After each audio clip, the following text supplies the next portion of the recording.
আর আমি না উধাও হয়ে যেতাম। আচ্ছা আমার এই জিনিসটা ছিল। আচ্ছা আমি জাস্ট এমনি অফ হয়ে যাবো। কারোর আমার সাথে না একা একাই? একা একা কারোর সাথে না, জাস্ট লিটারালি উধাও। আমার আচ্ছা। ফোনে আমাকে কেউ পাবে না।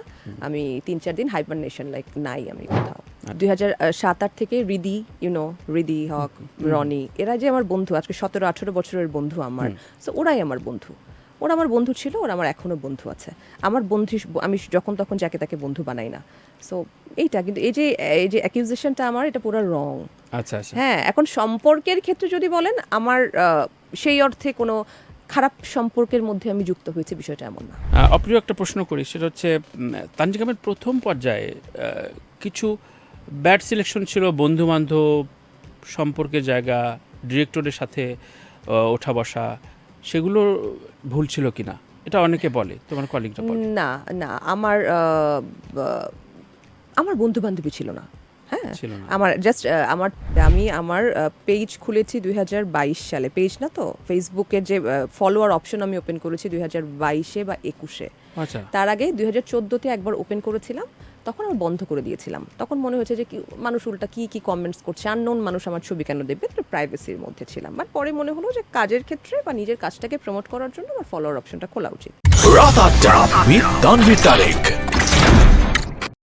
অপ্রিয় একটা প্রশ্ন করি, সেটা হচ্ছে তানজিম আহমেদ প্রথম পর্যায়ে কিছু ব্যাড সিলেকশন ছিল, বন্ধু বান্ধব, সম্পর্কের জায়গা, ডিরেক্টরের সাথে ওঠা বসা, সেগুলো ভুল ছিল কিনা এটা অনেকে বলে, তোমার কলিগরা বলে। না, না, আমার বন্ধু বান্ধবী ছিল না। হ্যাঁ, ছিল না। আমার জাস্ট আমার ২০০৭-৮ থেকে রিদি হক, রনি, এরা যে আমার বন্ধু, আজকে ১৭-১৮ বছরের বন্ধু আমার। সো ওরাই আমার বন্ধু। ওরা আমার বন্ধু ছিল, ওরা আমার এখনো বন্ধু আছে। আমার বন্ধু, আমি যখন তখন যাকে তাকে বন্ধু বানাই না। সো এইটা কিন্তু এই যে অ্যাকিউজেশনটা আমার, এটা পুরো রং। আচ্ছা আচ্ছা হ্যাঁ, এখন সম্পর্কের ক্ষেত্রে যদি বলেন, আমার সেই অর্থে কোনো খারাপ সম্পর্কের মধ্যে আমি যুক্ত হয়েছি, বিষয়টা এমন না। কিন্তু নিজের তুমি মধ্যে তো নিজের আমার যেটা কখনো বললে কোনো সম্পর্ক খামখেয়াল হয় ছিল, না। মানে হ্যাঁ, কাজের প্রতি খামখেয়াল ছিল। কাজের প্রতি খামখেয়ালি। আর আমি না উধাও হয়ে যেতাম। আচ্ছা আমার এই জিনিসটা ছিল। আচ্ছা আমি জাস্ট এমনি অফ হয়ে যাবো। কারোর আমার সাথে না একা একাই? একা একা কারোর সাথে না, জাস্ট লিটারালি উধাও। আমার ফোনে আমাকে কেউ পাবে না। আমি ৩-৪ দিন হাইবারনেশন, লাইক নাই আমি কোথাও। আচ্ছা তখন আমাকে মানুষ খুঁজে যখন পেত না, আচ্ছা আচ্ছা তখন তানজিকা, গুলশান এভিনিউ যখন হিট হয় তখনকার সময় আর এখনকার সময় অনেক পার্থক্য আছে। এই কারণে সোশ্যাল মিডিয়ার একটা বিশাল পরিবর্তন হয়েছে।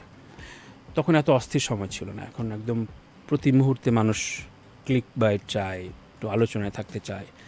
কোনো একদিন অনেক নায়িকার নাকি লাইক কম আসলে ওর নাস্তা ঘুম খাইতে হয় না। ঘুম হয় না, ওর সারাদিনটা খারাপ যায় নাকি।